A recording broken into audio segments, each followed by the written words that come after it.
Our erotic life force power is one of the most healing energies we can tap into. Sacred sexuality is a way that someone can complete the experience of a sexual assault, let's say. They can finish that trauma so that it is no longer actively controlling their life force, cutting them off from pleasure, cutting them off from joy.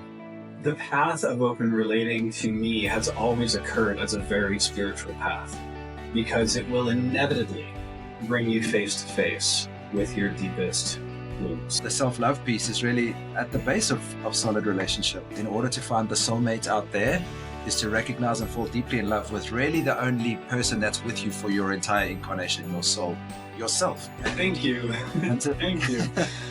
That's such a powerful message. Until you get that, you're always going to be looking for your validation outside. There's nothing more attractive than a human being who is totally right with themselves, who is madly in love with themselves, who knows that they are sovereign, that knows that they are whole and complete, whether they are chosen or not chosen by anybody. That's it. That's as hot as you can get. Welcome to another episode of the Fathers, Sons, Brothers podcasts. If you are new here, we have empowering conversations that support men to recognize where they're leaking energy and to be able to show up and live your most courageous life. Thank you for spending some time with us today. And before I introduce today's guest to you, I want to talk about two pieces of housekeeping. One of them is a brand new free resource which we've just released called Unapologetically You. 15 questions to ask in order to reclaim your power and live your fuck yes life. You see, Tony Robbins, the Transformation of Titan, speaks about the quality of your life being a reflection of the quality of the questions that you ask. And so when you're clear about the types of questions that you ask, your mind automatically goes out and looks for solutions based on the questions that you're asking. So an example might be, if you feel like you're in a slump with your relationship, you might say, why does this always happen to me? And your mind will continue to look for reasons as to why these things keep happening to you, and you'll continually manifest those types of relationships in your life. Changing that to, what can I learn from this relationship? Who do I want to rather be with instead? And shifting those types of questions automatically shift you into a new vibration that supports you to be able to manifest the things that you really want into your life. And so the importance of asking important and powerful questions has always been something that, since I heard that quote, I've really focused on, and I've noticed such profound changes in my life that I put together this resource called Unapologetically You. And it really is a recognition of where we have started living our lives by default, meaning things just happen in your life, the city that you live in, the relationship that you're in, the work that you do, has just showed up in your life and is just that by default because that's just how it was. Maybe you weren't conscious about checking in to see whether this was a full fuck yes for you in your life. And so this playbook is really an opportunity for you to get into some really powerful inquiries about what it is to live your most expansive life and recognize that the only thing that we have in our life is time. That's the only thing that we can't buy, and it's the only thing that we can't save. And so how you spend your time and where you focus your attention is hugely, hugely important. This free resource is going to be linked up in the show notes, and it's a powerful inquiry for you to really get clear on what is important for you in your life, recognize where you're having relationships or made choices in the past that are by default rather than by design, and a step-by-step process to help you break out of those and to step into and define what a fuck yes life means for you.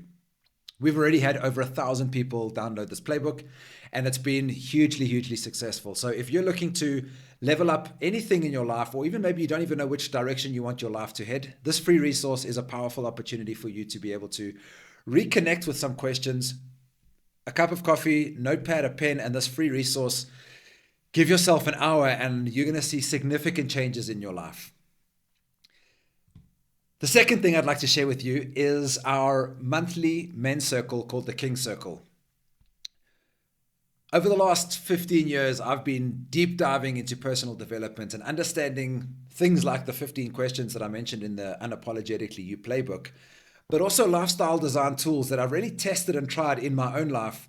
Because for me, that recognition that time is the only thing that I can't save or buy more of is the thing that keeps me aligned to wanting to show up every single day and do the things that matter the most to me. Meaning, I want to live my best possible life. That seems like the most important thing that I can do. And so recognizing where I am perhaps not living my most empowered life, but also creating simple tools to be able to support me get clear on where I'm going, recognize where I'm not on the right path, how to pick myself up when I feel like I've been kicked down by bad habits or limiting beliefs, has always been something that's really, really supportive of my life path. But in spite of all the success that I had, understanding these various modalities, developing these tools, testing them in my own life, supporting the men that I work with and the people that I've coached over the last few years, it always felt like there was something missing. I felt like this path that I was on was incredible and amazing and super nourishing, and I was creating relationships and experiences and opportunities and this fuck yes life, as I call it, and it was amazing, but there felt like there was something missing. About 5 years ago, when I stepped into my first men's circle, I suddenly realized what it was that was missing, and the answer to me is community. I want to build my business, I want to build my life, I want to build everything that I'm creating in the world with a team of people around me that I genuinely trust and love for a few different reasons, which I've subsequently realized. One of them is it's more fun. It's more exciting to be on this adventure with other people. It's less work when you get the input and reflections of other people that can support you on your journey. I also recognize that there's a process of wanting to show up in this life where I don't always know what I don't know. Like, I've got a shadow. We all have a shadow, and that's the unconscious programs or beliefs that shape the decision making that reflects in our lives. But if I don't have somebody that I know that loves and trusts me, that has my back and is in my corner to point out those shadows, I can continually looping in challenges and choices that I can't see how to get out of until I have a circle or a tribe of men around me that are really able to support me. And so once a month, we run something called the King's Circle. This is a free monthly men's gathering that supports men who are ready to show up, not only to create their own lives by design, but also to get the support of men around them who want to see them win, who want to see you succeed, and to be able to point out the parts of yourself that you can't see that are keeping you stuck. The King's Circle is completely free. It happens on the last Sunday of every single month, and it's been continually growing. We are super excited about how the King's Circle has been evolving, the level of guests that we have inside each circle, which bring a unique tool or a framework that you can practically install into your life that'll help you level up your relationships, a conversation framework to have with your parents before they die, understanding the role of honor and how you can use that to create a more abundant life for yourself, but also to be in the right relationship with the people in your life, and a host of other sort of themes that we tackle from one month to the next is all available to you when you join us inside this free monthly men's circle. Our circle is completely free, as I said, and it's open and accepting of men of all ages, stages, races, places.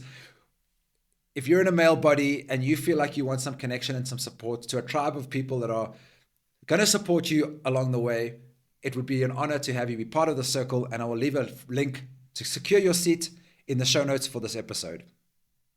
All right, let's get into today's episode. Today, I had a conversation with Blake Zealear. Blake is a relationship coach. He is an apprentice and facilitator at the International School of Temple Arts. He's a brother that I've been in a week-long container with here in Guatemala. He was an assistant along with me inside a relationship transformational container that Araminta, my partner, was hosting. It was an Esther level 1.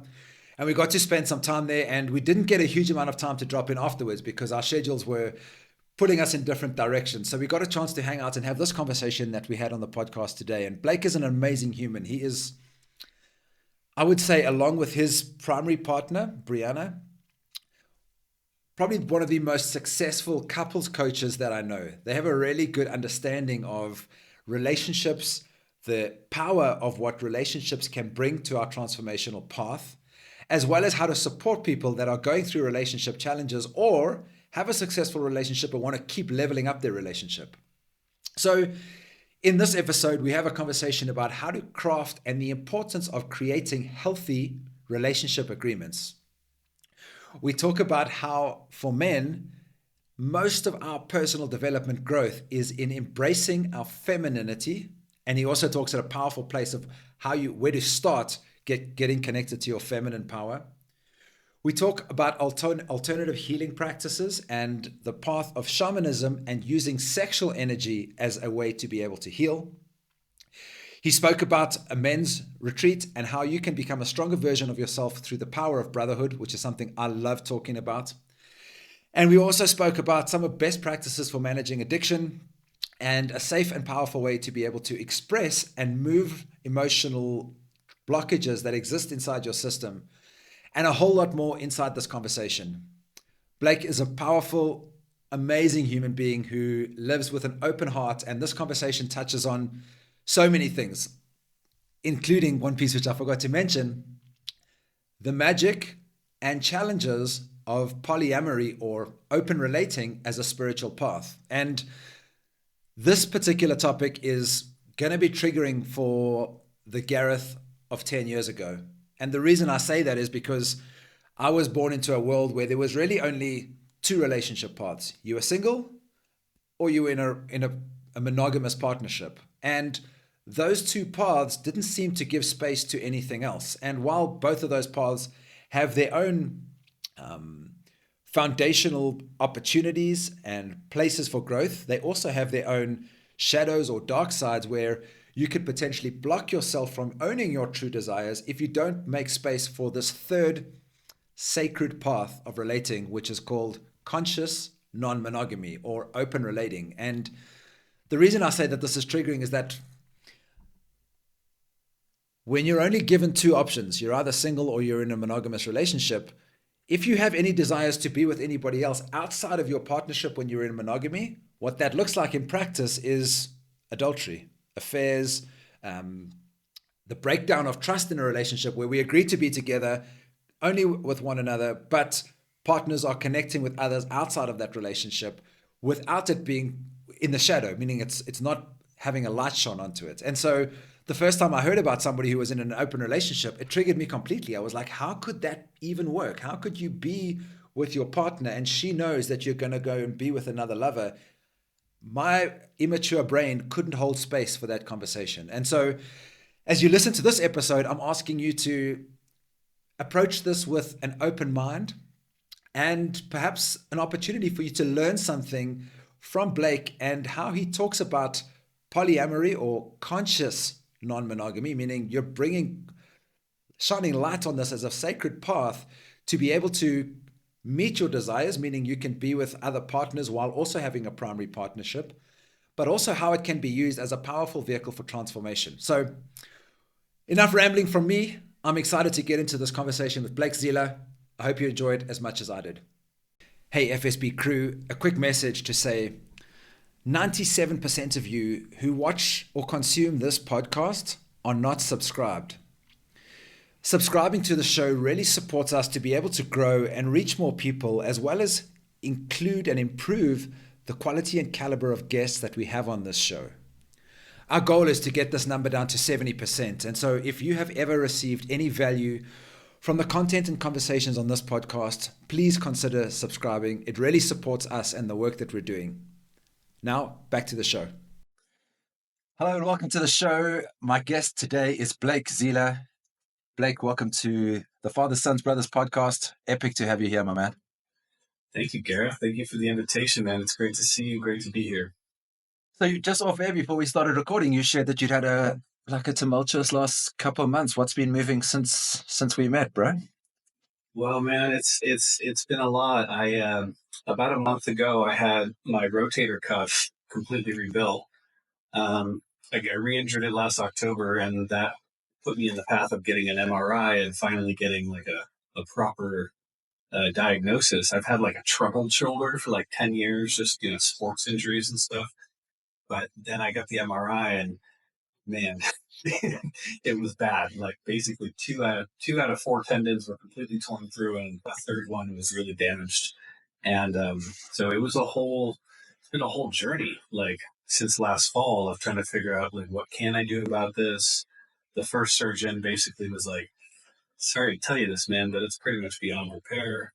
So I got a second opinion, thank goodness. And the second guy was much more confident that he could actually reattach my existing tendons. So he did. But I got a triple reattachment of all three across the top. Anyway, so I'm grateful for that finally, especially since I'm right-handed, you know, like not having proper use of my right arm. Wow. That's a pain. That's a pain. But I'll tell you, dude, in the months since the injury until the surgery, like I've been in this whole like healing portal and really like tuning in to my body and to my shoulder specifically, like, hey, what's going on here? Like, how did this get so bad? You know, and like, What did you find then going to that inquiry? A lot of stuff that some of your listeners might relate to. Let's call it like rage and the impotence of manhood, you know, just being like furious with the world or furious with my partner or furious with my parents and not knowing what to do with it. And, you know, and so years ago, before I had like healthy emotional release tools, that was a lot of sports, but like kind of overdoing it with my athletic hobbies and like throwing my arm out. But man, I also found a lot of really sad memories of times when I was just breaking down and like kind of losing my cool emotionally and like throwing my body into doors and walls and like memories of like slamming my hand into the passenger seat of the car, just trying to like expend some of my energy. And so this phrase, the body keeps the score, as far as trauma is concerned, that's what I found. That's true. This is where my score was kept. Yeah. So what happens in that process? So you're actually conscious of the fact that you have a shoulder injury. You go and see some specialists, and part of your healing journey. What happens in your experience? Are there sort of memories coming up that you're like, this was definitely stored here? Like, how do you know it's stored? I mean, I'd be keen to hear what that. Well, I mean, what you're asking about, I suppose, is like my spiritual practice, which is very shamanically inclined. So, you know, through meditation and through introspection and a little bit of like internal dialoguing, you know, like talking to my shoulder and asking questions of it and talking to myself as a younger man, you know, when a lot of these injuries took place, like, hey, what's going on for you there, man? And, you know, some of that happens out loud for me. Some of that happens just in, like I said, in meditation. It's a quiet reflection kind of piece. But yeah, I don't really see, I mean, you know, in my professional life, like I'm all about supporting healing in others and in myself. And for most of my career so far, that's been very much like healing the emotional body, healing the heart, healing the mind as well, but healing from our traumatic experiences. And this was a little more of just the physical realm. And so I knew that it wasn't just, I have a torn rotator cuff. It was like, there's more to it than that. You know, it's like, I just went in with a lot of curiosity, basically, of, you know, how did we get here? You know, hey, body, like, what's up? You got anything to tell me? You know, how did we get here? And I just a lot of flashbacks to my marriage to my ex-wife, which was very toxic, and a lot of years of watching my parents collapse and lose everything, and my father's death, and all just the grief and sorrow and rage that came from that. It's like when I really tuned in, that's what surfaced. It wasn't just memories of sports. It was memories of like the heaviest, darkest moments of my life. Like that's what's there.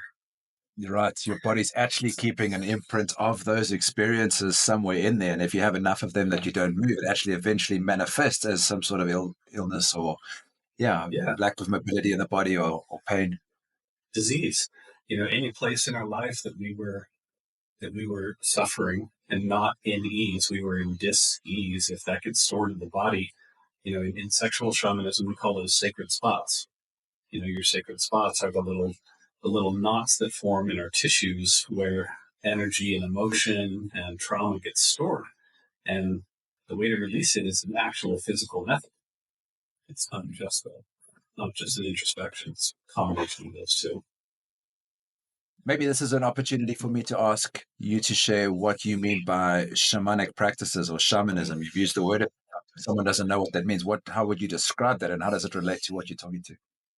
Yeah, so most of my training in shamanism comes from ISTA, the International School of Temple Arts, and uh, the Brotherhood program that I help run was an offshoot of that, the Remender Brotherhood. We work in the shamanic realms a lot. So what we mean by that is stepping into non-ordinary realities, right? The dream world can be thought of as non-ordinary reality. And transcendental meditation can be thought of as non-ordinary reality. The places that we can go in ritual or in ceremony where we are traveling through time, visiting with a younger version of ourselves, or perhaps a future self, or communicating with somebody who's already deceased. These are the types of shamanic activities that I've been trained to go into to create spaces for those kind of rituals to occur, where things happen that don't make sense in the typical ordinary reality that we all live in. But perhaps what makes it a shamanic experience is that you, in the journey through non-ordinary reality, you come out on the other side changed in some way. Right? That's a shamanic process. It's like you dipped into a journey through your timeline. You go back in time and you stand up to that bully on the playground that you never stood up to when you were 10 years old, and you knock his lights out. where when you were actually 10 years old, you ran away crying. You change something inside yourself, something shifts, and then you can come out of the other side of that experience a different person, a different man. And that's where I've seen some of the most profound healing experiences, and how I've done many of the profound healing experiences in my life.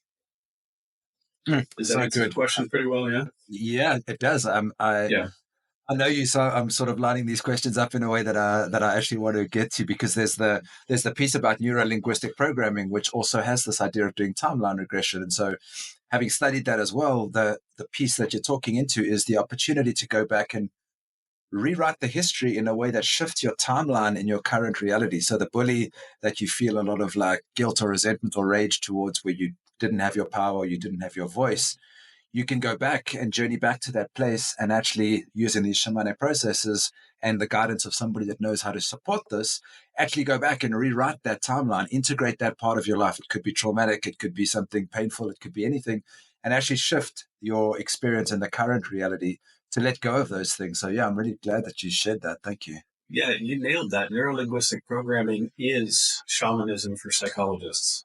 It's basically the same approach to creating change processes within the individual.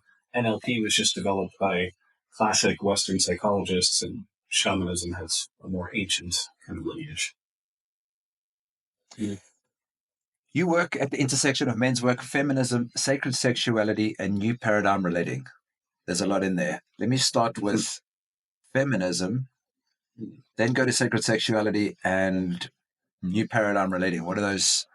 How do those come together for you? How do those become your teachers? Yeah, thank you for asking.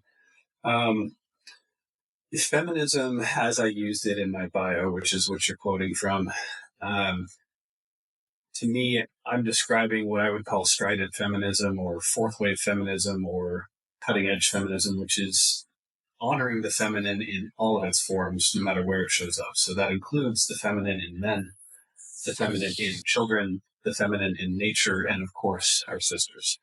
Right? So first wave feminine was very much about just empowering women, which is fantastic, a step in the right direction. But I feel like the modern expression of feminism, as I'm walking it, is to honor the feminism everywhere that she shows up.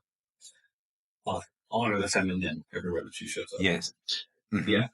And so how that ties in with men's work is, being born in a male body. A lot of what I'm teaching in my men's work to other brothers is how to honor their own feminine, how to hold space for themselves, how to develop a sense of inner union where they are both lover and beloved to themselves. They are both the one who leads and the one who can surrender to themselves. And there's a strong inner relationship between their various halves or parts, depending on how you how you want to look at that.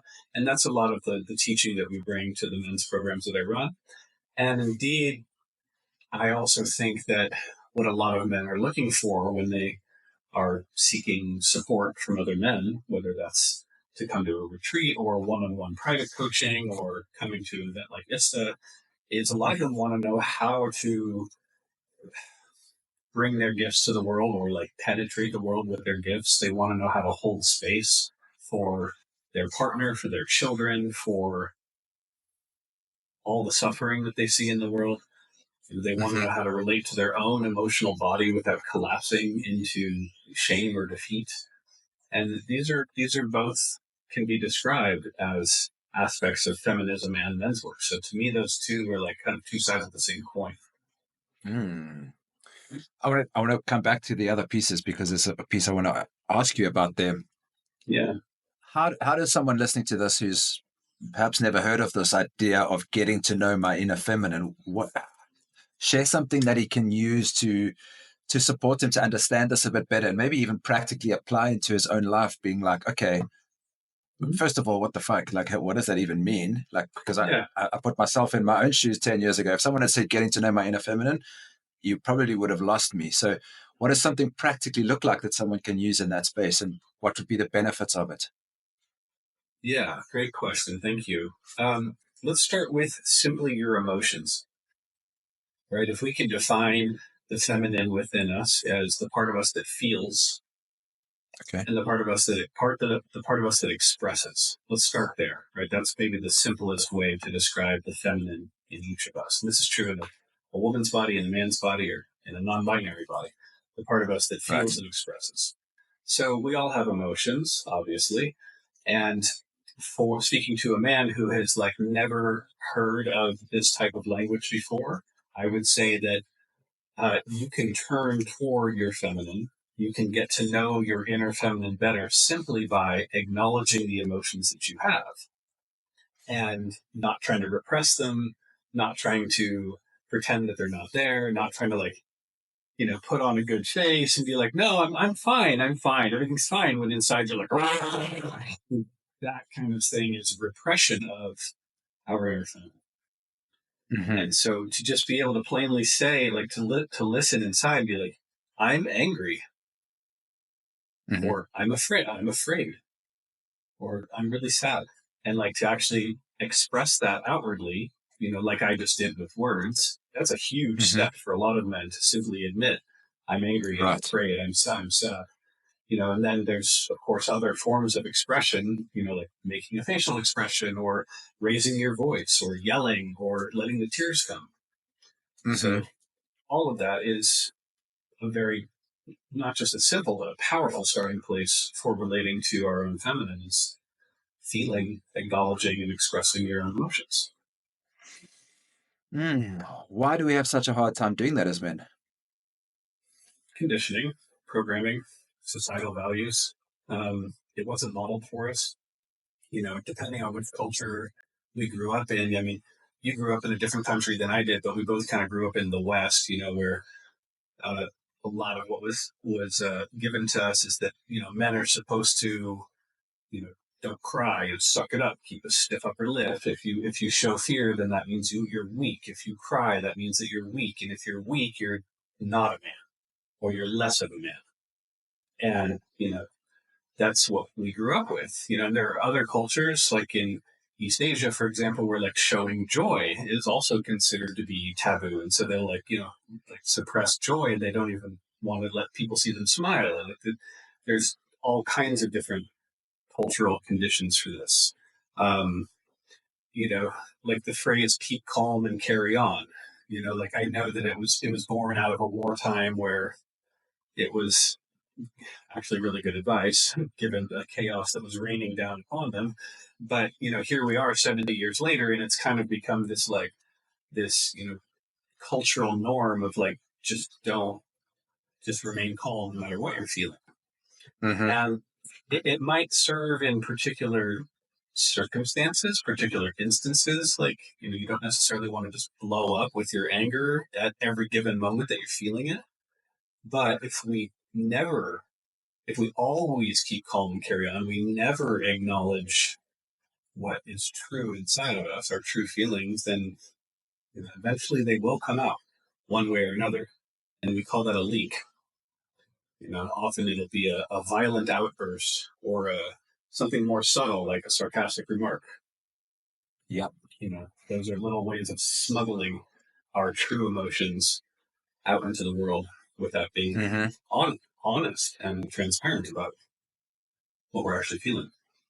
I love that analogy of I think the saying is you can only be triggered when you're loaded. Like if you've been suppressing emotions for long enough and then something comes into your world and suddenly you just explode, that wasn't because of the dishes you didn't wash. Like there's been something building there for a while. So yeah, it leaks out slowly, either backhand through, poor remarks or bad jokes or just a lack of authenticity, or like a proper blow up when something small just triggers you and you're so loaded because you haven't shifted these emotions that they come out in a way that's messy. And that's also not good. It's not about not feeling those emotions. It's about letting them through safely. So, okay. So someone gets this, they're listening to this and they've understand that they should be connected to their emotions. What's the benefit? What changes? I mean, maybe not being triggered is what else comes from leaning into this and getting to know this feminine part through your emotional body. Inner peace. I love that expression that you just named, that you can only be triggered if you're loaded. I have my own little idiom about triggers, which is that triggers are treasures.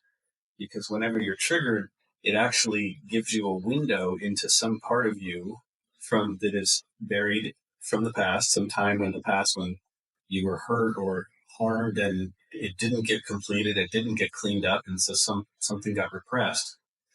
So triggers are treasures, because if you can really do the men's work, the shamanic work, the feminism work, whatever you want to call it, the intersection of all those things, and you can go in and really be honest about what's there. Like, why am I blowing up about the dishes right now? What does this remind me of? Like, what situation or pattern from my past that's happened over and over and over again am I really furious about?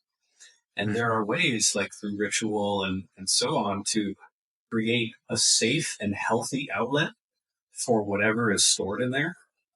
And when you really let it out, you're a different person on the other side, and you get to move through the world as somebody who's less reactive, who's less triggerable, who's less susceptible to being knocked off center by the dishes or a comment from your boss or a complaint from your girlfriend, whatever it is. And that's the reward. I mean, that's what I've gotten out of it is, less shame, more steadiness, living at ease a greater amount of the time, and generally just feeling more at the helm of life rather than being tossed around by the waves. The intersection of men's work, feminism, sacred sexuality.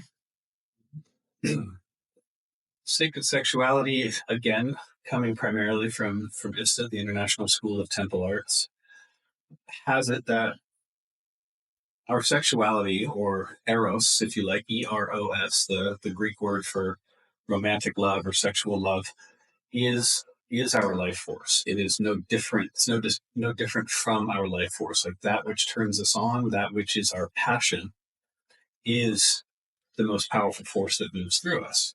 If you go far enough into the teachings of ancient Tantra, you would find the belief that that's the force that created all of existence. But setting that aside and keeping it to the here and now with the individual, our erotic life force power is one of the most healing energies we can tap into. And indeed, a lot of the healing modalities that exist in the world currently, for many reasons, many of which are well-founded, but for many reasons, they keep sexuality out of the realm of healing. It might be something that we talk about, but we're not going to go there. But ISTA and some of its other contemporary schools have chosen a more holistic approach of healing the whole being, including their sexuality, including the things that have happened to them in the most vulnerable of ways, in the most vulnerable of places.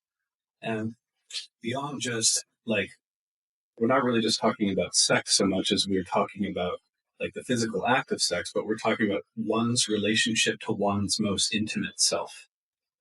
Right. So an example of this would be like, how does nudity occur to you? Can you stand, in the middle of a room, naked in front of other people, and feel comfortable? If not, why? Many people can't do that, where we've been taught to compare ourselves to ideals of beauty, and maybe we want to be in better shape, or we want to be skinnier, or whatever, all of which comes from what society has told us we're supposed to look like. But if ultimately the best relationship that someone could have with their own body is to simply be in pure acceptance and love and adoration of the form that they were given, isn't that really where that peace is going to come from? The ability to just feel beautiful and comfortable and sexual in one's own body, regardless of the shape, color, size, amount of hair, the placement of flesh. It doesn't matter, right? Like, we're all beautiful in the way God made us, if you like, in the bodies that we were given. The external standards of beauty that we've all been compared to they're just there to sell products. Like, they're not real. They don't make one person better than another. And there are so many people, I would venture to say the majority of people, and moving through the world with some amount of shame about the way they look, some amount of shame about the body that they live in. And if you're in a state of shame and self-rejection of your own body, that's not inner peace. And so sacred sexuality has it that we're not really going to achieve a true sense of inner peace if we can't accept and love the whole being. So that includes our physical form, that includes our naked bodies, that includes our sexuality. And it's also, sacred sexuality also holds that I want to say this, the application of sexual energy in the right way at the right time with consent can penetrate the most difficult to reach places in somebody. And again, this doesn't have to look like the physical act of sexual intercourse, but it could look like the insertion of a finger, for example, or even the energetic penetration of someone's body while they are, for example, reliving a sexual trauma. And that is also rampant in the world. Right? There's so much sexual trauma out there that people are living with from childhood or from adulthood. And there's not very many places where they can go deal with it. But sacred sexuality is a way that someone can complete the experience of a sexual assault, let's say. They can finish that trauma so that it is no longer actively controlling their life force, controlling their body, controlling their sexuality, cutting them off from pleasure, cutting them off from joy. That's what sacred sexuality is all about. It's the most powerful healing modality I've ever experienced, which is why I became a practitioner. I love it. It's a beautiful tee up because, this is how we started the conversation. It was like the body is an entry point into your past trauma of anger and rage, and where you physically held those memories. It would make perfect sense that if you're carrying sexual trauma, the access point would be to the body. And it doesn't even have to be physical. This work can be done energetically, meaning the person's there, and energetically someone who knows what they're doing can support them through that process in a way that's almost impossible to do just by conceptually or mentally trying to solve or integrate that particular piece. So or just talking about it. That's mostly we're engaging, like, from here up, we're engaging the mind, but sacred sexuality is everything down to the root. Again, I think those places, I'll speak for myself in my life, where I've been uncomfortable in my own body or felt guilt and shame about my sexual desire or my sexual past or my sexual experiences, is also for me another energy leak. It's a place where I'm spending life force thinking about a part of myself that's not actually accepting of me in the here and now. And I know I've lost a huge amount of energy and life force thinking about that, whether it's been in intimate connections, like the story that perhaps my cock's not big enough for my partner, or that I didn't last long enough, or, just being naked, or even without a shirt in front of someone. That judgment is has been so strong for me. It's made me feel really uncomfortable in some of life's most beautiful settings. And I'm like, fuck, I wasn't even present. I was so busy worrying about something that doesn't have anything to worry about. And it feels so liberating to have moved through that. Yeah. I thank you for saying all of that, Gareth. That is part and parcel of what we're getting at here, or exactly what I'm trying to serve in my work is you deserve to be fully present in the joy and the bliss of making love with anyone that you're partnering throughout your whole life, to accept your body, to accept your cock, to love every part of it. It's only through the forces that we were raised with that laid these shackles upon us to make us feel the way we do in those intimate moments. Yeah, thank you, brother. I really acknowledge you for bringing that up. There's also a part as well that unless we step up and do this work, like let go of our own trauma and guilt and shame around our body or whatever that is, it's going to repeat to our kids because they don't know what a different imprint looks and feels like. And so this carries on and on and on until we decide to step up and be free of this stuff and get rid of this bullshit story that you're not good enough. And I love that you spoke into the fact that we're being conditioned all the time to sell products. Like, fucking realize that. Wake up to that point, like all day on your smartphone, on the billboards on the highway is always like the best looking men and women, the happiest possible families, the best looking holidays. And you don't have it yet, dude. But don't worry, sign up here and we'll save you. Like that's real. And so making sure that you're conscious of your attention. And I think the best way to be able to be aware of that is to be fully self-accepting. If you're like, that's a beautiful holiday, I have my own beautiful holidays. You don't get pulled into those things in the same way. So I'm really glad that you brought that piece. Thank you. You're welcome. Thank you. The second part of your bio spoke about new paradigm relating. How do you define new paradigm relating, and what is old paradigm relating? Well, two answers to that. The first answer is conditional love versus unconditional love. The second answer to that is the playbook of what I would call the expectation of monogamy as the only relationship path available to us, and all of the trappings and expectations that come with that, versus creating our own relationship agreements based on what we truly want or what the individual really wants.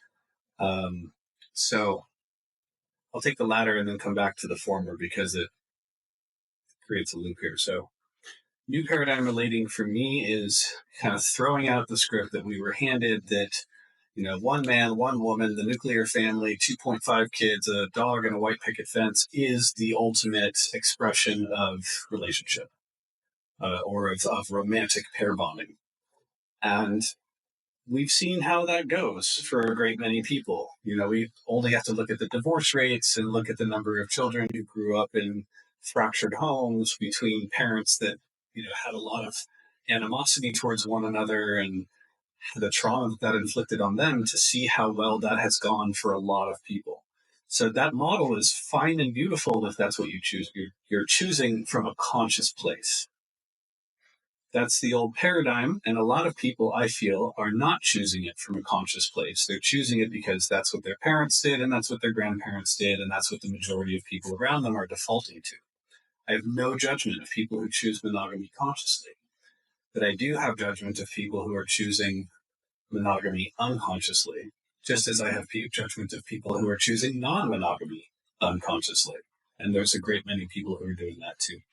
So for me, new paradigm relating is consciously choosing from careful introspection and great courage, as a matter of fact, to throw out the status quo, to confront our abandonment wounds or the idea that maybe I'm not the most beautiful option that someone could choose, or maybe I'm not the best lover, or maybe I don't make the most money, or whatever it is, to courageously choose a relationship structure that is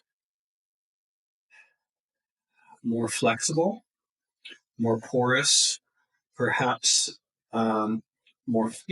just more subject to change and new things coming in and old things going out. And so I've been a polyamorist since like 2010, 2009. I really kind of started going by that label in 2011. And at the beginning, I'll admit I was choosing it from some pretty shadowy places. The part of me that was unconsciously seeking validation or had a black hole of needing to really like gobble up love from every source that I possibly could was very attracted to open relating because it's like, oh great, there's that much more love to be obtained. And I certainly need that. But, after enough years of personal growth work and reading enough of the right books and meeting enough of the right teachers, I came to recognize that my soul was calling for me to express my love in these ways, and my wounded personality was going about it in shadowy ways. So new paradigm relating, as I define it, is being a student of relationship, being a student of love, being like listening to what love wants. Listening to what love wants. That can sound kind of like a high-minded hippie thing to say, but as an example, it's like if I'm in relationship with one person and we love each other and things are going well, and then one of us meets somebody else and the feeling of love surfaces, like genuine love surfaces between me and another person or between my partner and another person, who am I to stand in the way of that? Who am I to put conditions on what love is acceptable and what love is not? And so this is where I'm kind of coming back to the beginning of conditional versus unconditional love, is that my experience of, again, many of the people who choose monogamy unconsciously or choose just relating unconsciously, they're choosing conditional love because that's probably what was actually modeled for them by their parents. I will love and accept you if you make enough money. I will love and accept you if you can make me have enough orgasms. I will love and accept you if you don't get fat. Like there are a lot of people out there who are, doing that to each other, while saying, oh, you're the love of my life, but, I'm going to attack you when you do things that I don't like. And so that's the conditional sort of loving that I see unconsciously existing in the world that I'm committed to shining a light on in whatever form and whatever place that it shows up. And so in my own life, putting conditions on love seems kind of like sacrilegious. And by conditions, I also mean like controls, to put preset limits or. So give an idea here. What practically, what could this look like? Like your example, perhaps, like, okay, I see that there's an attraction between you and somebody else. The condition is we're doing monogamy, and so that's a no-go. Would that be something that you're talking about? That's a good example, yeah. And that could apply to sexuality as well. It's like, if sexuality is life force, is the expression of our aliveness, then it stands to reason for me that it makes sense that people would want to have sex with lots of people, with lots of other people. Like attraction is constantly happening, even if you are in love with one, the beloved who you spend the most time with. Like you're still attracted to other people, and to act on that attraction isn't inherently a bad thing. The conditioning that most of us grew up with would tell us that that's cheating, that's infidelity, that's unfaithfulness. But again, I think that that's just conditioning. I don't think that there's any fact to support that.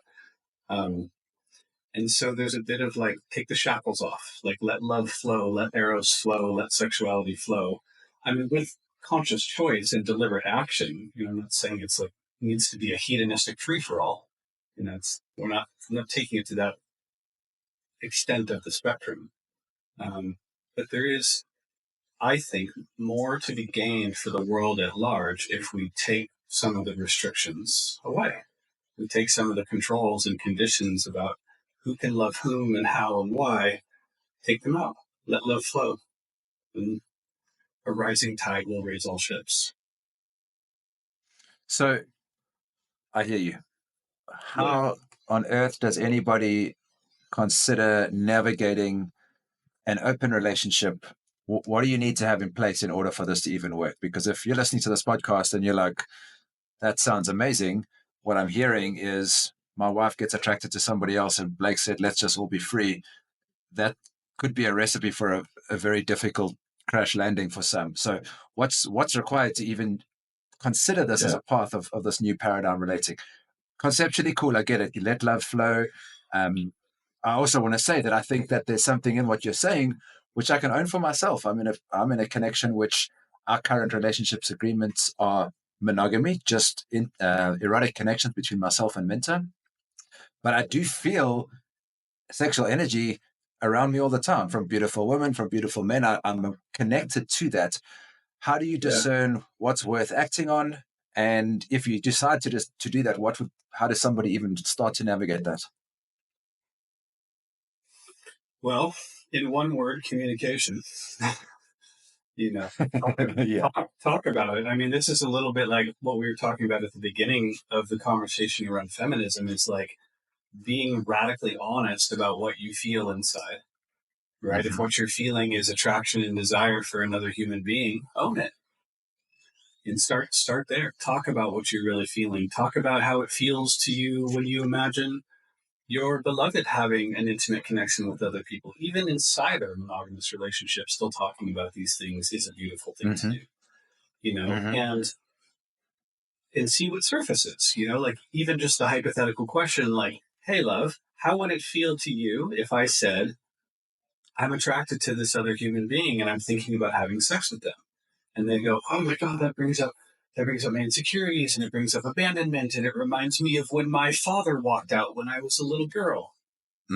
Oh, great. Triggers are treasures.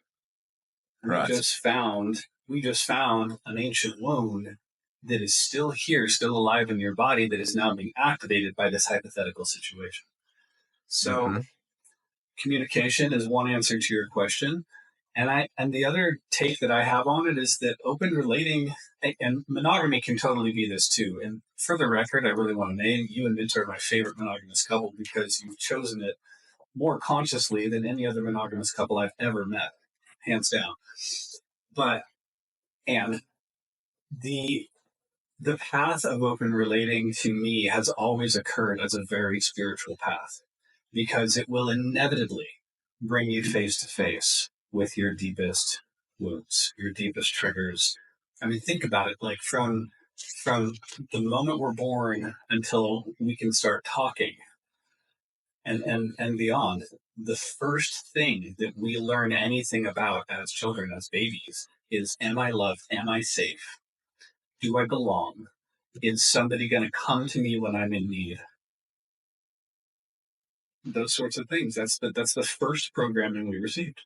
And that's exactly what open relating will touch. Are those places inside us where we maybe didn't get the ideal care and attention as children? And there's ways to heal that. There's ways to heal those core wounds or practice addressing them with healthy open communication and boundaries and trust building and, cleaning up messes when somebody makes a mistake. There's work to be done for sure to answer your question, like how does somebody walk this path? There's work to be done around it. But if you have a robust set of tools and maybe a coach, that can help a lot too. Read some of the books that are out there that have a lot of good things to say about how to do this ethically and how to do it consciously and how to do it unconditionally. But yeah, I won't sugarcoat it. It's not just a walk in the park. It is a journey. It's a path. It's a path to walk. But I think it's a noble one. I don't just think it's one that is motivated by hedonism. I think that variety is a legitimate core human need. You need some variety in our lives, and that applies to the humans we're in relationship with. It applies to how we spend our time. It applies to what we do on a daily basis, foods we eat, so on and so forth. So it honors variety. And I think the other really powerful thing, and I think this is also both like a benefit and a human need, is mirroring, right? Like Mm. we know ourselves by way of the mirrors that are the people in our lives.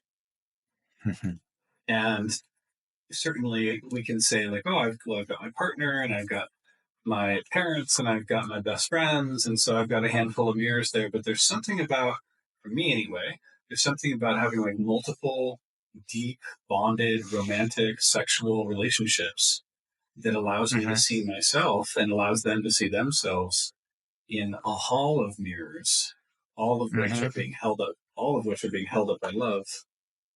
That helps you triangulate things. It helps you find your shadows. It helps you find your soft spots, and it also helps you to appreciate just who you are. And I think some of those things can be missing for in other relationship structures. Mm. Yeah, the communication piece is the starting point, and I want to bring two things in there. I'll start with one of them is this idea of not being able to be, let me say it differently. Complete trust can't exist without complete honesty. And I've noticed in relationships in the past where I haven't brought my full expression, or I've been in a monogamous partnership and I feel an erotic connection to another woman and I didn't feel safe to bring it, or I didn't feel brave enough to bring it and be like, hey, I'm with you. And I noticed when I was out, I felt this energetic feeling around it. That act of not doing that automatically puts that engagement into the shadow in a way that becomes an energy leak for me. And, you know, being in the relationship that I'm in at the moment, where I'm prioritizing staying current by always articulating what's on my mind in every single moment when it's safe in the right spaces, not to just continually blabber about things. But if I feel an erotic connection to somebody else, to actually bring it to Araminta. I noticed there was somebody that was in our world for a little while, and I felt a huge amount of eros in my body. And I wasn't going to act on it, but I noticed myself wanting to get pulled into story about fantasy, about what it may look like. And then I would try and block it. But what you resist persists, and it seemed to get stronger and stronger and stronger. And I felt some guilt about bringing it to Minta because she knows the woman. Anyway, one day when it was safe and we were having a conversation, I'm like, hey, I just want to share that this is alive for me. And Minta was like, wow, I get it. I can see why you like her, you know. Her masculine, Araminta's masculine, gets it. She's a babe. She's super cute. She's fun, all of those things. And then she said, so what should we do about it? And it's almost like in that moment, I was like, oh, all of the power that this had created in my head was suddenly gone. I'm like, I don't actually need to do anything here. and I've sort of been spinning with it for a few days. And I was like, maybe I'll just leave it. But anyway, it started to become a hungry ghost, and I couldn't quite penetrate it until I spoke into it. Yeah. And that level of authenticity was just like, fuck. You know, now we have stayed very current. Thank you for your reflection on how we've chosen monogamy. And I just want to share for anybody else, like we have currently, well, let me say this differently. The other piece that you spoke into that flows from communication, I think if somebody was going to try and explore anything else other than what you currently understand about relationships, is clear relationship agreements. So what flows from communication is like, okay, cool, I'm going to go on a date, but these are allowed and these are not allowed. This is what the agreements are between you and your partner as a way to be able to, allowed is not the right word, like part of the agreement frame. Yeah, totally. Just having an agreement of exactly what's on the table and what's off the table in order to safely explore that connection. I think the relationship agreement is not something that we get taught. So maybe you could even dial into that a little bit. Gladly, Gareth. And I think before any pair, any couple starts making agreements, and you really brought this in here, you have to be practicing radical honesty. Like radical, ruthless honesty. There's a book, Radical Honesty, that I recommend for all your listeners. But before you can really form agreements, you really have to put all your cards on the table. You have to be willing to put all your cards on the table and to look at your beloved's truth in full. And in order to form a healthy agreement, we have to look at how a really solid agreement is created. First of all, it has to be voluntary. Right. So if you say to your beloved, okay, I need us an agreement that you're not going to flirt with anybody else, or we're not going to flirt with other people. And because I really need that. And then you respond to me saying, I really need you to agree to this with like, okay, babe, fine. If that's what you need, then that can be our agreement. But if you didn't enter into that agreement voluntarily, or you didn't enter into that agreement because you want to, and you're just Yes. doing it to like appease or like soothe your partner's insecurity, that's not an agreement. That's not voluntary. Right. You're doing it to respond to a fear. So that's part one, is that like an agreement has to be entered into from a place of love, not from fear. Protection, I would put in the realm of love. But if one party feels coerced into agreeing to something because of someone else's fear or insecurity, that's not really an agreement. Right. I also think that agreements need to be very specific, such that a third party referee or like a third party observer could verify, yes, that was in bounds or it was out of bounds, and there's no gray area. There's nothing left to interpretation. Yes. Right. So, give an example. One of the most common ones I hear is like, well, okay, our agreement is going to be that we're not going to bring anybody into our like romantic. If we have an open relationship, we're not going to bring anybody into our romantic field who doesn't respect our partnership. Okay. I mean, that sounds like a beautiful agreement on paper, but what does respect mean? Right. What does respect mean to you? What does respect mean to me? And what does respect mean to that third party? Right? Yes. So, like, if we try to form an agreement that we're only going to bring people around who respect our relationship, and then that third person comes along and they do something that one person interprets as disrespectful, that's gray area. The other one, it's gray area. It's totally subjective, and that you can hear that in words like respect, trust, priority, honor, right? Yeah, honor, totally. There's a lot of words like that sound really high-minded and powerful. Like, this is a powerful agreement, but it's not. It's too amorphous. It's too interpretive. Yes. Agreements also. So yeah, they need to be specific, such that like, yeah, an observer could say, yeah. So like a good one would be like, I agree. Let's agree we're going to leave this party by midnight and we're going to go home together. Right. Like, an observer could verify true or false. Did you leave by midnight and did you go home together? That's an agreement. Right. That could be solid. They also need to be renegotiable and time limited. Cool. Right? Like, if you make an agreement and then someday down the road, like, let's say for now you and I agree, like, if we're in an open relationship, okay, we're not going to have penetrative sex with anybody else. That's our agreement. Okay. We can both voluntarily agree to that for now. But then 6 months down the road, I'm dating somebody and suddenly my desire has clearly changed. Or not even suddenly, over time, my desire has clearly changed. And now I do want to have penetrative sex with that person. We need to sit down and renegotiate this agreement, or at least discuss renegotiating it. And even penetrative sex is kind of a gray area, right? Like, it could be with your cock, with your finger, with your tongue. Like, even that level of discussion should be in an agreement. Right. Thank you for highlighting that. I mean, when I said it, I meant like penis and vagina sex. But yes, like, we need to be specific about what do we mean by penetrative. Are we including fingers? Are we including toys?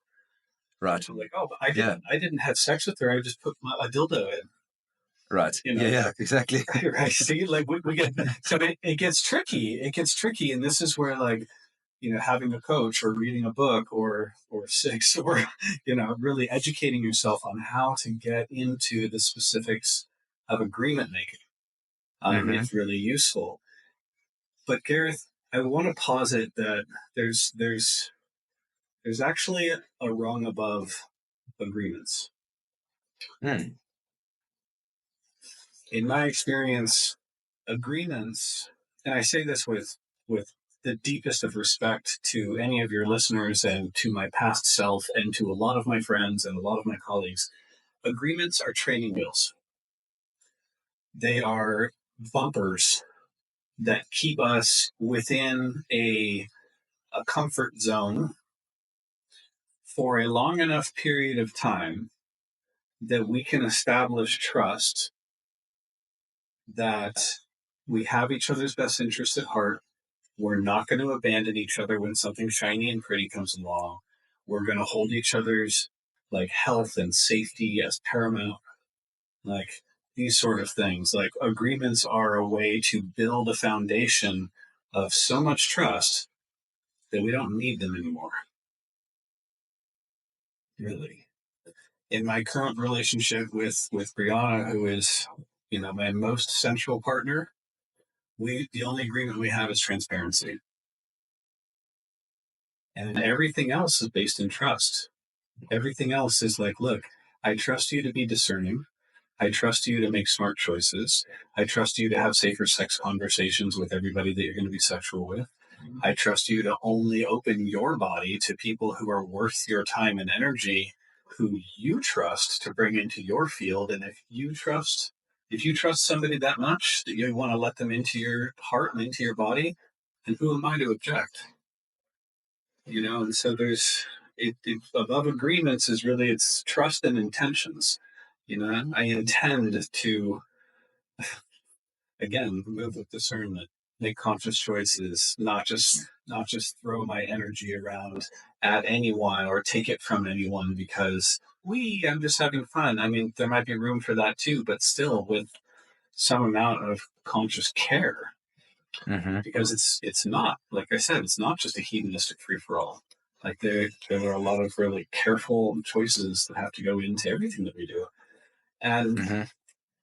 I like operating the way that we are operating right now a lot better because agreements, unless they are all those things I already named and they're like perfectly precise and they're being super, we're entering into them super voluntarily. Agreements in many ways, they create not just like bumpers, but tripwires and landmines. And Brianna and I counsel, both individually and together, we counsel a lot of people who are trying to open up or who are practicing open relating with varying degrees of success. And a lot of what we see with those people is like, well, I can't trust him to do this right because he broke an agreement. Well, she broke an agreement and we had an agreement and then they broke it. And it's like, that's always the reason why shit breaks down. And they want to think, they want to interpret that breakdown as this is why I can't trust. But really, it was the agreement that created the opportunity for trust to be broken in the first place. And even deeper than that, the reason that we can't trust, or one individual or both individuals in the partnership can't trust, has nothing to do with the person they're in relationship with. It has to do with all the shit that happened way back there that made them feel unsafe, untrusting, and at the effect of the world instead of the conscious creator of their own reality. Which is, again, this is where this is the realm of where our triggers live. This is the backlog, the loaded part, as you put it, that gets activated by these things that are happening in the here and now. So I'll get off my soapbox a little bit there, but that's great. Yeah, I think that's really what it comes down to is, any like new paradigm relating, to come back to the originally, what the hell does that mean? New paradigm relating is relating to anyone in your life, choosing into relationship from a place of sovereignty, from inner union, of doing the work within to be self-responsible, to take care of your own emotional wounds, triggers, care, etc. To have a relationship between your masculine and feminine that is solid enough that another person choosing to be with you or leave you or say yes to having sex with you or say no to having sex with you or anything that anyone else doesn't have the power to knock you off your center and make you feel like you're not worthy. That's new paradigm relating, is self-responsible relating.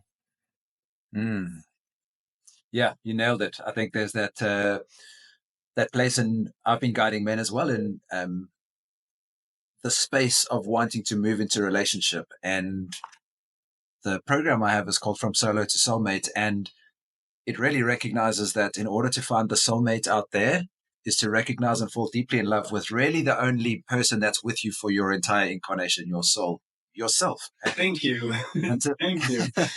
That's such a powerful message, Jared.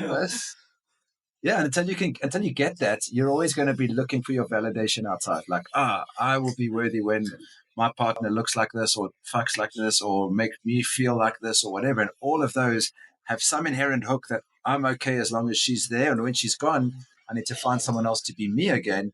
And it's a very difficult place to have a relationship because you're always out picturing every part of yourself or out projecting the things that aren't integrated in me into my partners. And so, yeah, the self-love piece is really at the base of solid relationship. This is why I wear an intermarriage ring. It's for what you're just describing. You know, and so we have that sense of inner union. We will outsource our well-being, our wholeness, and our sense of I'm okay to whether or not we're in relationship with the right person and it looks the right way. I bow to you, brother, for teaching that. That's really fucking beautiful. Thanks, man. Yeah. And that's also the reason why everyone's like, you know, as soon as I stopped looking for it, the right Mr. Right, Mrs. Right, the right person showed up, you know, because you get to that place of being like, I'm fucking great with me, you know, and I saw this in my own life. I had started to just shift like how I was engaging with people. I read Radical Honesty and I was like, oh, I see. I've been messing up in a few places here that has been, for me, coming from this like world of politeness, like a little bit of a British background, I was Mr. Nice Guy as far as I could be. And I was leaking a lot of energy, putting on a happy face, always trying to be nice, sugarcoating it, not wanting to hurt people by being honest because I thought it would hurt their feelings. And I realized just what bullshit that is. It's like the other person doesn't get to make a real choice because I'm saying like, it's not you, it's me. Actually, it's like, I just don't love you. I just want to be with you for intimate reasons. But not being able to own that creates this weird place where my partners never knew where they stood with me. And as soon as I came into this place of being clear with my desires and articulating it, and then getting to a place of really loving and accepting myself, and I'm like, cool, I want partnership in my life, but I don't have to look for it. My life is amazing as it is, and I'm current with all of the people that I'm connecting with. Yeah, Minter showed up, and that just felt like, just a strong confirmation that this was the work that I needed to do in order for me to come to this place. Congratulations on doing that hard work, and look at the queen that you attracted, man. It's beautiful. The integrated being that you attracted, who is both a queen and a king unto herself. She doesn't need you any more than you need her, so you get to enjoy the fruits of that shared magic. I call this sovereign bonding. And there's in my opinion, there's nothing more attractive. There's nothing more attractive than a human being who is totally right with themselves, who is madly in love with themselves, who knows that they are sovereign, that knows that they are whole and complete, whether they are chosen or not chosen by anybody. Right. That's it. That's as hot as you can get. And that extends beyond your body shape. Exactly. Perfectly comfortable. Yeah. You can go ahead of all of that stuff. I've seen that so many times that because I didn't have it, there was something that would like hit my energetic frequency, which is like, wow, that guy's not good looking, but there's something about him where he just feels comfortable with himself. You know, I'm like in judgment of why is he so cool? Or why is she so cool, even though she's not super sexy? And it's that. They're just comfortable with being themselves. Just at peace. The question of, am I okay? Am I worthy? Am I lovable? That like pernicious, never-ending question that just haunts so many people. They answered it once and for all. And then the ego can quiet down and just open to the beauty of life. So good. You have played an important role as I would say, a guide in the remember journey. Share a little bit about what that experience is about, what the ethos and the pillars are behind this journey, and why it matters. Yeah, gladly. Thank you for asking. I did a few years of men's work previously, and then I found ISTA in 2019. And the shift towards what I was describing earlier, like this super like holistic approach of masculine and feminine in integration, the light, the dark, spirit, and the body, all of our parts, the inner child, the higher self, and everything in between, is a lot of what I was really getting as an upgrade when I found ISTA. And then no sooner had I found ISTA than I discovered that some of my favorite ISTA teachers had created a spin-off program called Remember. Just like the word remember, but it has men in the middle of it instead of MEN. You pronounce it beautifully.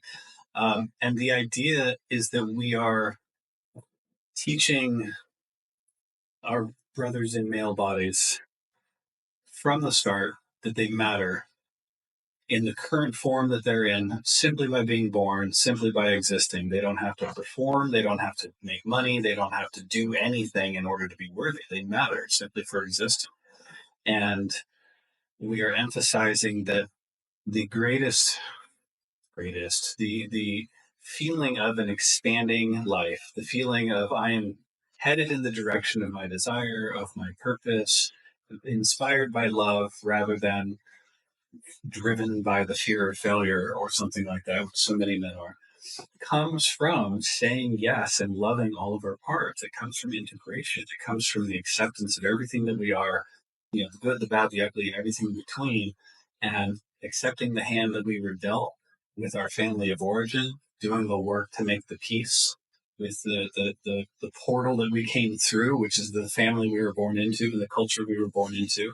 You know, doing the work there to get complete with our parents and our childhood, the inner beloved work, which you've heard me touch on a few different times during this conversation. Of I am both the lover and the beloved of the self and all the parts inside, and Yeah. also the shadow work. You know, standing in that hall of mirrors that brothers can provide so beautifully to help us see the parts of ourselves that we cannot see. And then the shadows are simply that which we are not aware of. They're not bad, they're not evil. And a lot of the time, shadows aren't even dark. They're actually, I heard you kind of touch on it in yourself a moment ago about like, well, why is that guy so great? You know, it's like, oh, he just really loves himself. And so we tend to judge that if we haven't owned it for ourselves. That's what we call the golden shadow. So when it's through these rites of passage of the shadow work and the family of origin, the inner beloved, and exploring the sacred purpose. You know, why are we here on this earth? Like, what were we put here to do? You know, for you and I, like one of those expressions of sacred purpose is leading men into a greater experience of themselves, and the recognition that we're all on the same spiral path. That time is cyclical, and that all of the things that we need to do in this life, or need to look at in this life, or that are going to come back around again and again. And each time they show up, we have another opportunity to love them.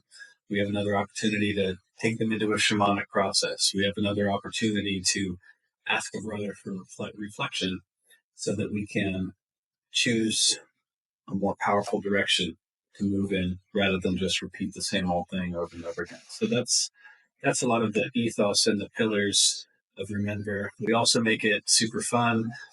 We do our big retreat in Costa Rica every year. Beautiful spot. I mean, you live in Central America, you know all about it. That's in the winter. And then 3 times a year in the US, we're doing a shorter format that we call a weekend to remember. The next one is coming up in June, actually, in about 2.5 months. I'm leading a weekend to remember in Northern California. And they're inexpensive, easy to access because they're right here in the States. And it's on a weekend, so you don't have to take a bunch of time off work. Come check it out. Yeah. Sweet. We'll definitely link that up in the show notes for this. What do men leave one of these retreats feeling? What do they continually share? Like, are there specific themes that men come to a men's retreat and leave with certain things? Like, what's the consistency of the results that come from spending some time in your space for either a weekend or a whole week? Yeah. I mean, the main thing is brotherhood. You know, there's a lot of men's work out there that is really geared towards like teaching men how to be more manly. And Remember is not that. It's more of a brotherhood training than a men's training. Okay. Excuse me. And I think that there's a sadly large percentage of men in the world who don't really feel safe in bonding with other men, in having friendships with other men, or the friends that they do have with the friendships they do have with other men are perhaps a little bit shallow, or like, not very close, or they're more based on shared interests rather than deep, honest discussion or anything that we might call intimacy. And I don't even mean anything sexual. Intimacy is just a lot of what you and I are doing right here, like getting into the real shit. I would say that's the main takeaway that people come away from these retreats with, is brotherhood, a sense that they're not alone, that there are other men that they can trust and lean on and learn from and be vulnerable with, who will hold them and accept them and not judge them, and help them to not only be okay with who they are, but grow into an even greater expression of themselves. And that's really what we're offering, is deep, abiding, long-lasting, safe brotherhood. And I would say the other thing that a lot of people come away with is a sense of direction. And I think that there's a lot of men they have desires, they have wishes, they might have a career, but I think a lot of men feel kind of aimless. They're not sure what to do with their time or their energy or their life force. They don't know which way to like put themselves into the world. And that's one of the things that we try to help men cultivate, is a sense of direction and purpose, and like, okay, I know where I'm going. I have my North Star. It's out there on the horizon. I don't exactly know the path to get there, but I have a way to go. And that's a lot of what we are offering and hoping to inspire. So good, man. Yeah, it hasn't lined up for me yet, but it's not far from where I live, and I'm definitely going to come to the Costa Rica space at some point. Yeah, it's definitely in my field. And yeah, bro, just hearing. So beautiful if you came, man. Thank you. Yeah, man, I want to spend time with you guys. I want to get a sense for the work that you're doing. I mean, I feel that the ripple effect of it through the community and the men that I know that have trained with you. And yeah, it just hasn't quite lined up. But I love Costa Rica. I love you and Frank and the whole team. I haven't met Noah yet, but I'm keen to hang out in that space and just to get to know you, brothers. And yeah, I'm also excited to share that I'm going to be hosting the Call to Courage Men's Retreat here in Guatemala at the end of July. And it's going to be my first time holding space. And yeah, I've been doing this. Yeah, man. And stoked to do it. Like we've been doing thanks, dude. Yeah. It's it's definitely time. I've been cutting my teeth on the men's work and holding space in my online men's circle and my in-person men's circle here. But I feel like the next space for me is to share this beautiful lake and the gifts that I've been gifted through my teachers to support other men. And so, yeah, the Call to Courage retreat is almost exactly what you're talking to, like men that are at this stage of wanting to climb their second mountain, like they've gone through their first initiation, but they're at that stage in their life where they realize that there's something else that's being called for them to do. And so the idea here is to come to Guatemala to really slow down. So a third of the retreat is going to be disconnection, listening, slowing down a little bit to see what's actually alive, like where I'm being called to. And sometimes I noticed in my own journey when I needed to go through this dark night of the soul, until I actually extracted myself from the old stories and the momentum of the location of where I lived in Johannesburg, I just couldn't see the wood through the trees. I didn't have the perspective to see what I needed, or the silence to really listen. So yeah, mine was my own journey that included some travel. So a third of it's going to be that. The other third is going to be around challenge and doing the work, like some physical stuff. The journey with San Pedro on one of the days, and then also consciously cultivating brotherhood that extends beyond the retreat for the same reasons that you said, and the same reason that I'm creating the retreat is I want a network of men that I freaking love and trust, so that I can have a space as well to have my own shadows pointed out, to be able to reflect on the pieces of my life that I can't see. So yeah, I'm jazzed to be sharing that. And yeah, thank you, man. Congratulations, man. That's so cool. I can't wait to hear how it goes. You said July? Yeah, July 23rd till 28th. Amazing. I'll be excited to hear how it went. Thanks, man. Yeah. So, brother, share us a little story from your life where you've needed to, perhaps you've hit a bottom or you've had a wobble, that you've needed to access the element of courage. What was that story, and what were the things that got you out of that funk in your life? I mean, brother, I'm in it right now. Kind of one overarching theme that calls me to courage pretty much daily. I lost my father in 2010, primarily to alcoholism. Mm-hmm. And, prior to that, when I was in college, I was crystal meth addict and had to face down that challenge. And later in my 20s, it was a coke habit that I had to face down. And then he died when I was 29, and he was 58. And which 29 is half of 58. And what 29-year-old looks at, their dying father and thinks like, oh fuck, like this is my fate. My life is already half over if I don't do something. And so since then, I've had to work continuously to keep addiction at bay, to keep my relationship with substances healthy, and not just alcohol, but like everything that can consume us addictively, including these devices that we're constantly on, this fucking thing that just constantly wants our attention. It's taken a lot of courage, and it takes courage on a daily basis. And sometimes I fall back a little bit, and sometimes I really rise up and take a stand and succeed in facing down these demons. And I say that it's really current right now, not really for myself so much. I mean, although I did recently finally give up smoking and vaping nicotine, and that's been an accomplishment. So yay! But I'm really dealing with it right now with my mother. She is, she was obviously crushed. Well, not obviously, not everyone is, but my parents are still together, and my mom was crushed by my father's death and the years of demise that led up to his death. They lost everything. And she was homeless and also an alcoholic and a grieving widow who I brought to live with me way back then. And since then, we've set her up to live on her own. But she's in a current state right now where she's succumbing to those demons again, as she has many times in the last 14 years. Letting the bottle take over. And, when she does that, she ends up in an incredibly disempowered state. And she talks about wanting to end her life, not wanting to be around anymore. And my brothers and I are constantly going from different states of self-protection to, trying to support her or wanting to get her into a program or wanting to come in and break down the door and intervene and,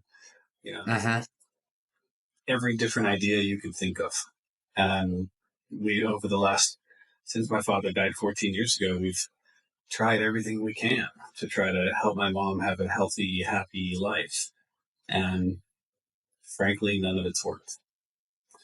And so my relationship with courage right now in the face of that whole saga is actually just acceptance. It's a lot of having the courage to not rescue, having the courage to not get angry at her, having the courage to not fight with my brothers when we have different ideas about what we should do. And ultimately to just practice the recognition that the bravest thing I can do is accept that there's nothing I can do. What supports that? Have you got practices that what supports that acceptance? Except maybe bumping your head a whole lot of times and realizing that it's not going to change. Or, that's obviously part of the journey, like a sense of wanting to try and help, but then realizing you can't. There comes an acceptance. Is there something that you can point to that's a practice that supports acceptance for you? Emotional release, like healthy emotional release. And by healthy, I mean like safe, like hitting pillows or, like stomping in place and, things like that just move the energy without, doing things like I did years ago that damaged my shoulder. Yep. That helps a lot. That can be very upregulating. That can kind of bring up the intensity, which serves for a time to like kind of just like get the pressure relieved, the internal emotional pressure when she's, doing all the things that she does that drive us crazy. But then On the more down-regulating side of things, it's meditation, which I've been doing a lot of recently, more and more, and calling brothers like you and my longtime friends and Frank and Nehemiah, the guys from the Remember Brotherhood, and there's too many names to list. Actually, I'm very blessed. Actually, I have like 20 good men in my life that I could call at the drop of a hat and just be like, bro, can you hold me? Mm-hmm. Could you please hold me? And so down regulating has also been an important thing as well. And in the past, I've down regulated with cannabis, for example, and these days, or alcohol. And these days, I'm not doing that. So it's like I have to self-touch, taking a shower, taking a bath, going for a walk, listening to really calming music, again, talking with brothers, or sometimes just taking a nap. Like I've discovered that if I actually just lay down and close my eyes and fall asleep for even 20 or 30 minutes, that it's kind of a reset. It's like you can go to the void for just a bit and you come out a little more clear. So the short answer is every tool in my toolkit, Gareth. I've had to practice them all. I've had to practice them all. Yeah. And I think it's also that self-awareness of recognizing that I need it and then knowing what works for you. You know, we develop our own toolkits along the way. Maybe someone listening to this has grabbed a few ideas, you know, the emotional release, which is hitting pillows or screaming into a pillow or stomping, like you said, is one. But it's different for each of us. And this is the journey to get to know ourselves and get to really listen to what it is that we need and develop a practice that supports us in those moments. So, yeah, definitely the men's circle, definitely the brotherhood component. That's been such a big one for me. Hence the reason why we're doing this work, because without that, it feels like fucking carrying all that weight on your own. You know, it's like you feel like the only person in the world who's struggling with their parents until you share it and someone else gives you something. And it's like, wow, there's shared themes that we often don't have to carry alone when we share them inside a sacredly held space for men.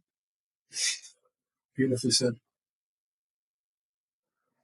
Bro, I love you. Thank you for the work that you're doing. Where can people journey with you if they want to find out more about what's the thing? There's the Remember journey. Like, who do you want to work with? Who's an ideal client for you? What would I heard you speak about couples maybe wanting to open relationships. Who's an ideal client for you and how could they get hold of you?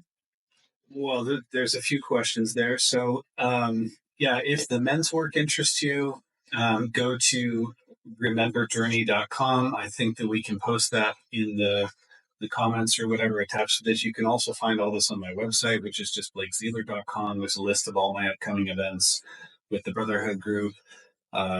Remember, with ISTA and with Liberation, which is another one that I'm involved with too. So those are the group experiences that are out there that I'm appearing at. You can come find me at any of those.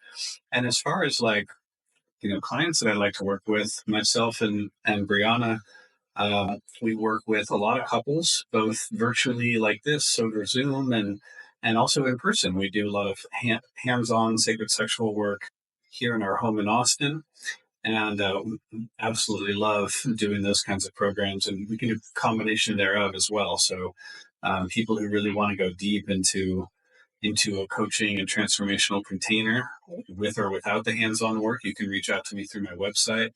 And I also work individually with people, especially with men. And this year I recently kicked off my mentorship program. So my first year of the mentorship program. It's going to be a year-long journey. So far, so good. I'm really quite proud of this. Actually, this is something I've been dreaming about, and I had a few people approach me just at the right time. It's like, okay, now this is the year. And so it's here. It exists. And there's a bit of information about that on my website as well. And you can reach out to me directly through my website. It's pretty straightforward. Just put your information in and I'll get a message and we'll be in touch. Sweet. Yeah, we'll put the spelling of your website there. I took a look at it before this. Yeah, everything you need and all the portals are there. I want to give you a kudos and congratulations, brother. I think the first time we met, you weren't fully an ISTA facilitator yet. And right. Now you're busy as fuck being facilitating this work all over. Really running with it. And it's beautiful to see you stepping up and stepping in and sharing this powerful work. Yeah, I've been very blessed to receive a lot of invitations from a lot of great teachers to teach all over the world. I'm going to be in Belgium this August, and the Southwest in May, and the Dominican Republic in October, doing the practitioner training with folks who are interested in doing the sacred sexual work professionally, hands-on themselves. So thank you. Yeah, I've been very blessed. I love working with all the seekers, in one word. People like you and me who have really just like felt the call of that second mountain. Like, I'm here for something bigger and deeper than just making a paycheck. Come and find me. Oh, dude, I love it. Thank you so much, man. I'm loving how, the work that we're doing is really just building networks together. And thank you for the beautiful message that you bring and for everything that you stand for, brother. I really appreciate you. Yeah. Right back at you, Gareth. Appreciate you very much, man. Thanks for the work you're doing. Thanks for being on the show, bud. Yeah, my pleasure.